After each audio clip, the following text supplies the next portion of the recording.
झाड़ू वाला ही दारू वाला है।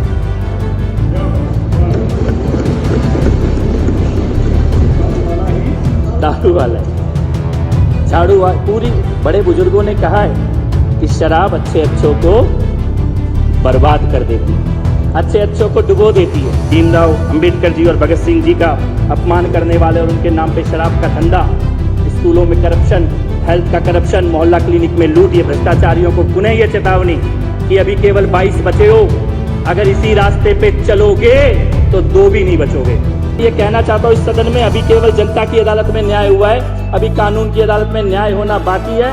बेल पे छूटे हुए ये लोग ये याद रखें कि अभी ये केवल बेल पे बाहर हैं, फिर आएंगे केजरीवाल। तिहाड़ की दीवारों पे आज भी लिखा हुआ है, वापस वहां जाना इनको पड़ेगा।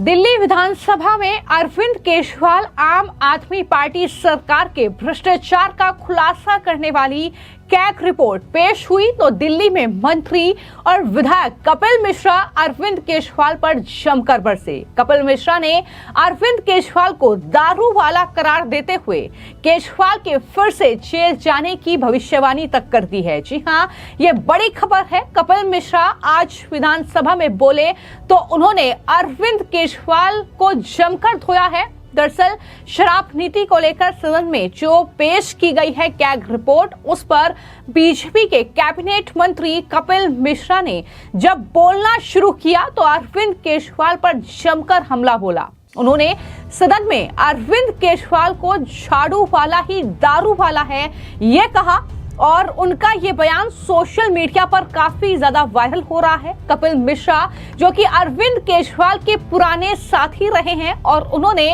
अब जिस तरीके से ये एक के बाद एक भ्रष्टाचार की पोल खुल रही है, पूरा जो लेखा जोखा है अरविंद केजरीवाल की सरकार का वो सामने आ रहा है, तो ऐसे में इस नई शराब नीति पर कपिल मिश्रा ने ये भविष्यवाणी कर दी है और कहा है कि ईडी की चार्जशीट में ये साफ तौर पर लिखा है कि मनीष सिसोदिया के एक गलत फैसले के कारण दिल्ली सरकार को 580 करोड़ रुपए का नुकसान हुआ है और उन्होंने कहा कि अरविंद केजरीवाल का तिहाड़ जाना फिर से तय है। तिहाड़ जेल की दीवारों पर आज भी लिखा है कि फिर आएंगे अरविंद केजरीवाल, वो सचमुच फिर से जेल जाने वाले हैं। किस तरीके से कपिल मिश्रा ने यह भविष्यवाणी की है और पूरे शराब घोटाले को उजागर किया है, जरा सुनिए। पिछली सरकार के मुख्यमंत्री के द्वारा, उप मुख्यमंत्री के द्वारा और मंत्रियों के द्वारा की गई थी, वो हर एक सच एक एक करके सदन में भी लाया जाएगा और दिल्ली की जनता के सामने भी लाया जाएगा। ये रिपोर्ट को अगर एक लाइन में हम बोलें, एक लाइन में इस रिपोर्ट को अगर बोलें तो एक लाइन में समराइज कर दे तो झाड़ू वाला ही दारू वाला है।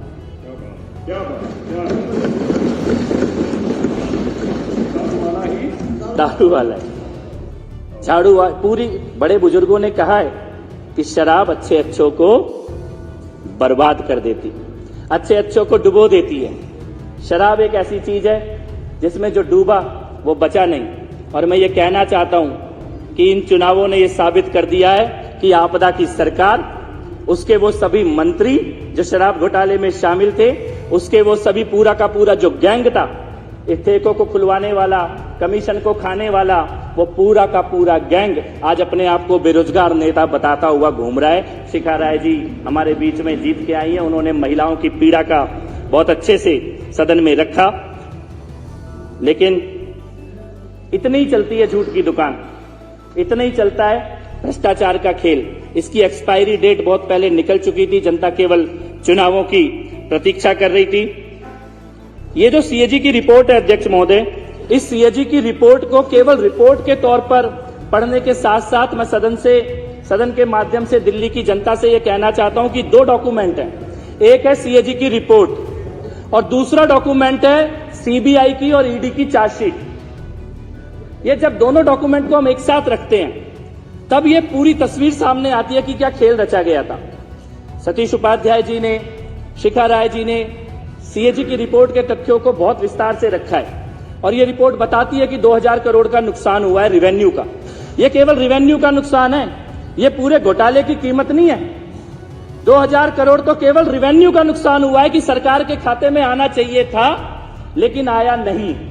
लेकिन अगर घोटाले के आंकड़ों को देखा जाए, गोवा के चुनाव में, पंजाब के चुनाव में जो पैसा भेजा गया, जिसकी चर्चा ईडी की चार्जशीट कर रही है, सीबीआई की चार्जशीट कर रही है, उसको देखा जाए। जिस प्रकार से 3 नाम सामने आए थे, दिनेश अरोड़ा का, अमित अरोड़ा का और विजय नायर का, वो तीनों नाम और मुख्यमंत्री और उप मुख्यमंत्री के साथ उनके तालमेल के साथ जो फाइनेंशियल डील जिनकी चर्चा ईडी की और सीबीआई की चार्जशीट करती है, उनको अगर ध्यान में रखते हुए उस परिप्रेक्ष्य में जब हम सीएजी की रिपोर्ट देखते हैं तो हम ये मानने को बाध्य होते हैं कि रेवेन्यू का नुकसान तो 2000 करोड़ का हुआ है, लेकिन ये जो घोटाला है, ये जो पैसा खाया गया है और जिसकी प्लानिंग की गई थी, बाद में दबाव में, भारतीय जनता पार्टी के आंदोलन के दबाव में, एलजी साहब के नोटिस के दबाव में, चीफ सेक्रेटरी के लेटर के दबाव में वापस तो ले ली गई, लेकिन प्लानिंग इनकी ये थी कम से कम 10,000 करोड़ रुपए का दिल्ली की जनता का पैसा खाने की इन लोगों की तैयारी थी। और उसी पैसे के माध्यम से पंजाब में और गोवा में इन लोगों ने अपनी राजनीतिक गतिविधियों को आगे बढ़ाने की कोशिश भी की थी। मैं यहाँ पे अध्यक्ष महोदय ये बात कहना चाहता हूँ कि सदन की ये दीवारें, जहाँ पे आज 280 पे चर्चा हुई, 10 साल सदन की ये दीवारें तरस गई कि दिल्ली के मुद्दों पे कभी कोई चर्चा हो, दिल्ली के किसी विषय पे कभी कोई चर्चा हो। और ऐसी ही सीएजी की एक रिपोर्ट को अपने हाथ में उठाकर पिछली सरकार के मुख्यमंत्री और उनके बाकी नेता ऐसी ही एक सीएजी की रिपोर्ट को हाथ में लेकर दिल्ली की राजनीति में प्रवेश किया था। चौहान साहब यहाँ बैठे हैं, लवली जी यहाँ पर बैठे हैं, आप लोग प्रत्यक्ष गवाह हैं। तब जो सत्ता थी उसका एक हिस्सा आप थे, लेकिन तब जो आंदोलन हो रहा था वो ऐसी ही एक सीएजी की रिपोर्ट के आधार पर ही हो रहा था। इसी प्रकार की रिपोर्ट के पन्ने दिल्ली की जनता के बीच में लहराए जाते थे और ये कहा जाता था कि इसमें घोटाला हुआ है, इसके बदले हमें सरकार में लेके आओ। लेकिन समय का चक्र पूरी तरह से घूम चुका है और आज सीएजी की रिपोर्ट सामने है, पहली रिपोर्ट जो इस सदन के पटल पे आई है, और मुझे विश्वास है कि ऐसी बाकी रिपोर्ट भी सदन के पटल पर आएंगी। और वो ये बताती हैं कि जो लोग भ्रष्टाचार से लड़ने के नाम पे आए थे, उन्होंने शायद इस देश की आजादी के बाद से इस देश के इतिहास में सबसे ज्यादा भ्रष्टाचारी और अहंकारी सरकार अगर कोई इस देश की सत्ता में, दिल्ली की सत्ता में आई है तो वो पिछली सरकार थी, जिसके अहंकार को जनता ने अपने वोट के माध्यम से वापस भेज दिया। तो आपने कपिल मिश्रा को सुना, जो कि अब बीजेपी की सरकार में दिल्ली में मंत्री बन चुके हैं और आज वो विधानसभा में इस नई शराब नीति को लेकर जो कैग रिपोर्ट आई है उस पर बोले हैं। उन्होंने तमाम चीजें जो हैं वो सदन में रखी। उन्होंने बोला कि किस तरीके से जो अरविंद केजरीवाल, उनकी पार्टी ने भ्रष्टाचार किया है, जनता को ठगा है। उन्होंने ये भी कहा कि जो लोग खुद को दिल्ली के मालिक बताते थे, आज जनता ने उनसे सदन में घुसने का भी हक छीन लिया है।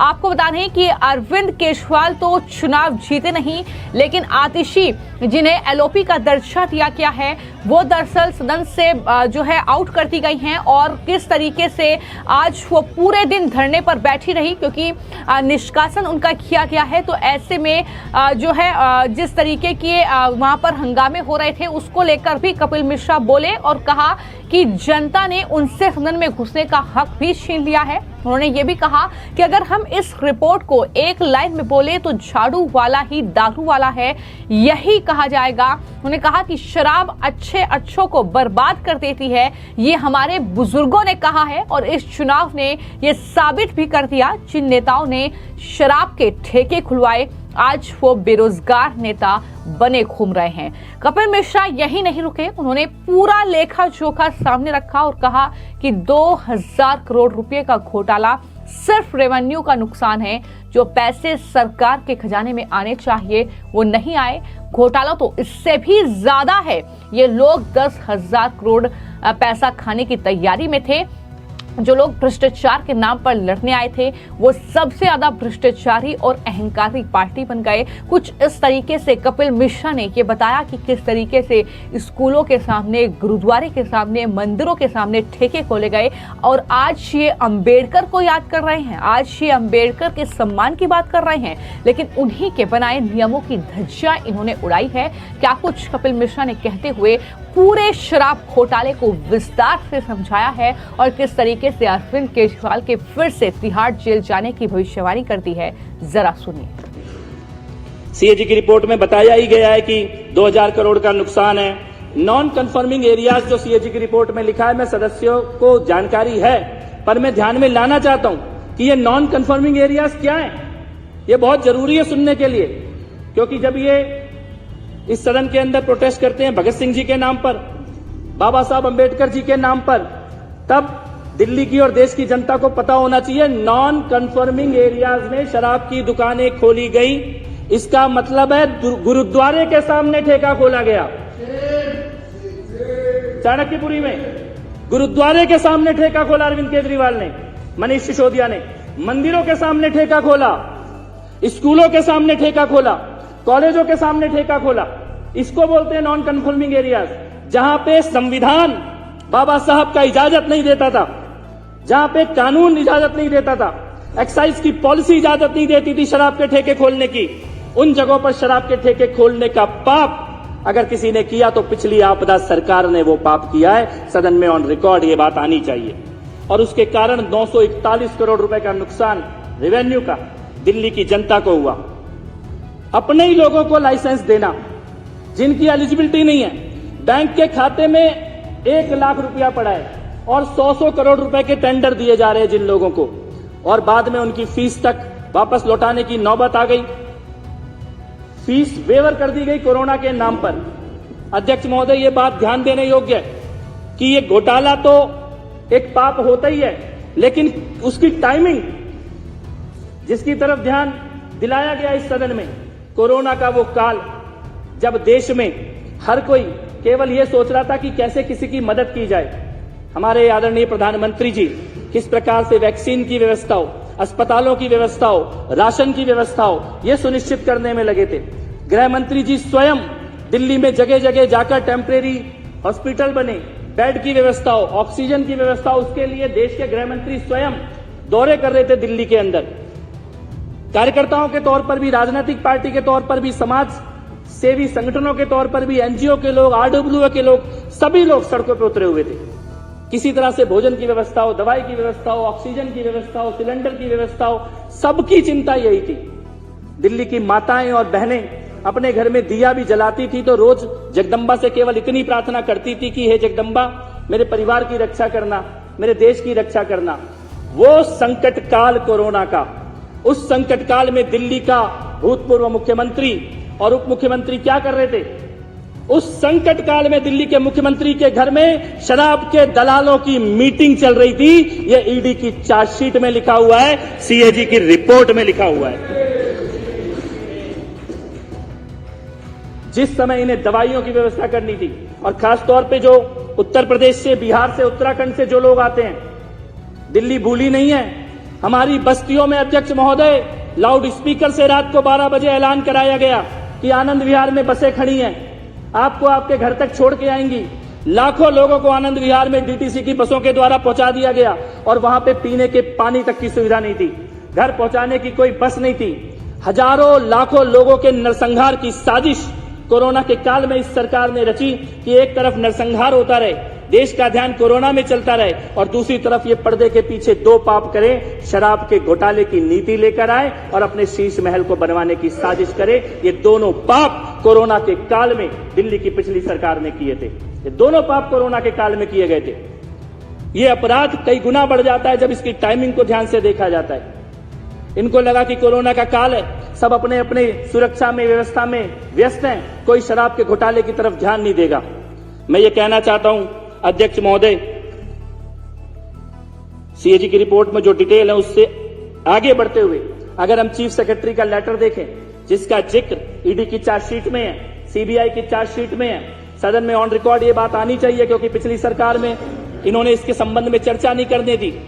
चीफ सेक्रेटरी के लेटर में लिखा है, मनीष सिसोदिया ने संविधान का उल्लंघन करते हुए, कानून का उल्लंघन करते हुए ऐसे फैसले लिए 580 करोड़ रुपए का सीधा सीधा नुकसान केवल दारू के मंत्री मनीष सिसोदिया के गलत फैसलों के कारण लिया।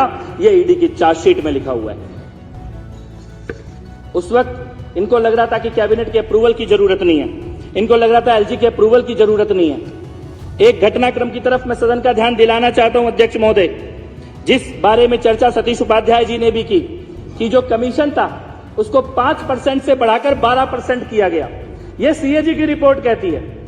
लेकिन अगर इसको हम ईडी की चार्जशीट के साथ मिलाकर देखें तो असली खेल समझ में आता है।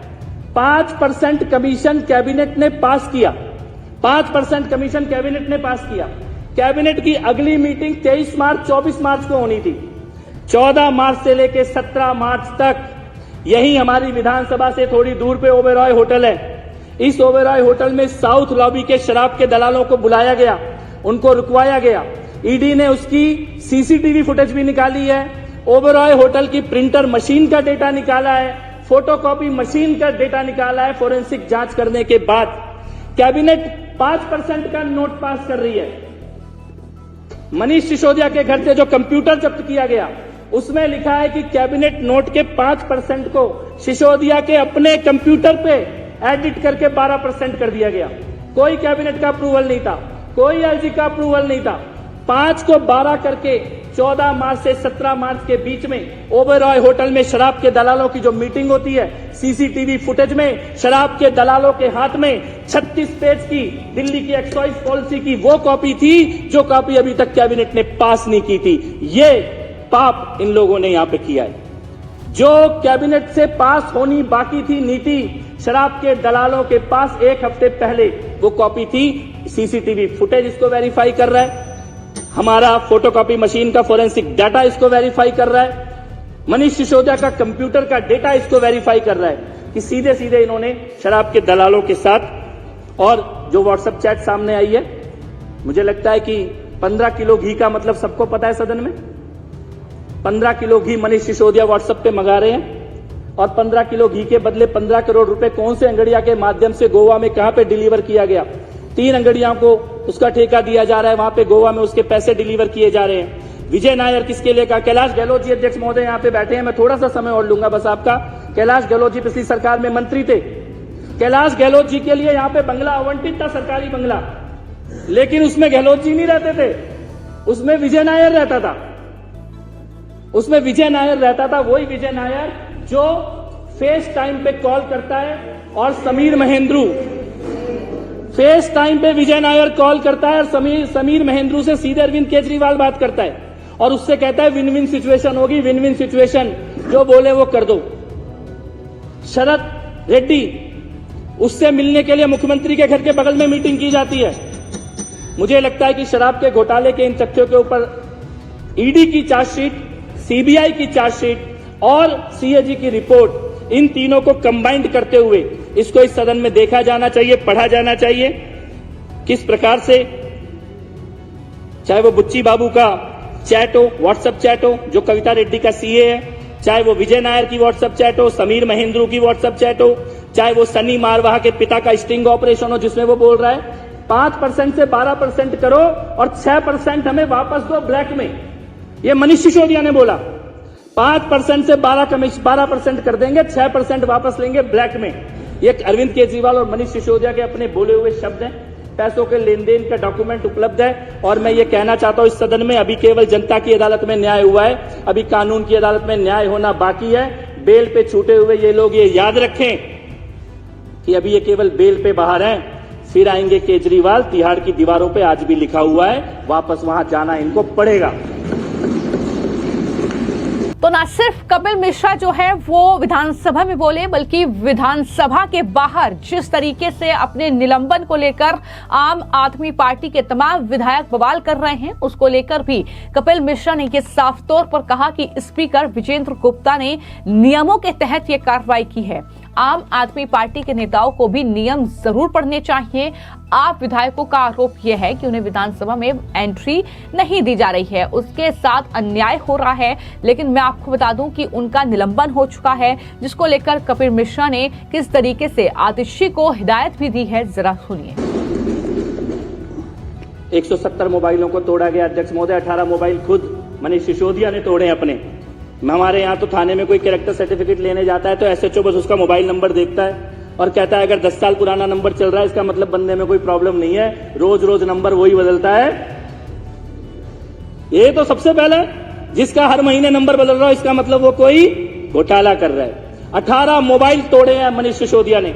170 मोबाइल अरविंद केजरीवाल, मनीष सिसोदिया, विभव विजय नायर ने मिलकर तोड़े हैं। 2 करोड़ के मोबाइल तोड़ डाले 6 महीने के अंदर। क्या छुपा रहे थे, क्या डर था? और लगभग 45 मोबाइल की तो वो है, लोकेशन है एक ही जगह पर, मुख्यमंत्री के कॉन्फ्रेंस में, सीएम के घर के कॉन्फ्रेंस रूम में एक ही जगह पर एक ही टाइम पे तोड़े गए हैं। ये सारे दस्तावेज ये बताते हैं कि इस सदन की जो चिंता है कि भ्रष्टाचारियों को सजा मिले और जनता का पैसा वापस आए। मैं ये कहना चाहता हूं सदन को अपनी बात समाप्त करते हुए कि हमें ईडी का और सीबीआई के उन वीर अधिकारियों का भी धन्यवाद करना चाहिए। बड़े बड़े मगरमच्छों पे हाथ डालने से नहीं डरे वो लोग, बड़े बड़े मगरमच्छों पे हाथ डालने से नहीं डरे। इस देश की जनता ने कभी सपने में सोचते थे कि ऐसा भी होगा कि नेताओं के घर पे भी जाएगी ईडी और सीबीआई, उनके घरों से भी पैसा निकाला जाएगा। ये प्रधानमंत्री मोदी जी की सरकार में पहली बार हम देख रहे हैं कि कितना भी बड़ा मगरमच्छ बैठा हो, लेकिन ईडी और सीबीआई के अधिकारी डरते नहीं हैं और उनके भ्रष्टाचार का सच भी सामने लाते हैं। सदन के माध्यम से उनका भी आभार व्यक्त हो और पुनः बहुत बहुत बधाई मुख्यमंत्री महोदया का। सीएजी की रिपोर्ट को आपने सदन के पटल पर रखा और पुनः ये चेतावनी बाबा साहब और भीमराव अंबेडकर जी और भगत सिंह जी का अपमान करने वाले और उनके नाम पे शराब का धंधा, स्कूलों में करप्शन, हेल्थ का करप्शन, मोहल्ला क्लिनिक में लूट, ये भ्रष्टाचारियों को पुनः ये चेतावनी कि अभी केवल 22 बचे हो, अगर इसी रास्ते पे चलोगे तो 2 भी नहीं बचोगे। तो कुल मिलाकर कुछ इस तरीके का हंगामा, कुछ इस तरीके का जो शोर शराबा है वो दिल्ली विधानसभा में देखने को मिल रहा है। लेकिन वहीं पर एक के बाद एक जो कैग रिपोर्ट में खुलासे हो रहे हैं, जो शराब नीति को लेकर कैग रिपोर्ट सदन में पेश की गई है, उसने अरविंद केजरीवाल के भ्रष्टाचार की पोल पट्टी खोलकर रख दी है, जिसके बाद अब अरविंद केजरीवाल फिर से तिहाड़ जेल जाएंगे। ये न सिर्फ बीजेपी बोल रही है बल्कि कांग्रेस के नेता भी यही बोलते हुए नजर आ रहे हैं। फिलहाल आपकी इस खबर को लेकर क्या राय है, हमें कमेंट बॉक्स में जरूर लिखिए। धन्यवाद।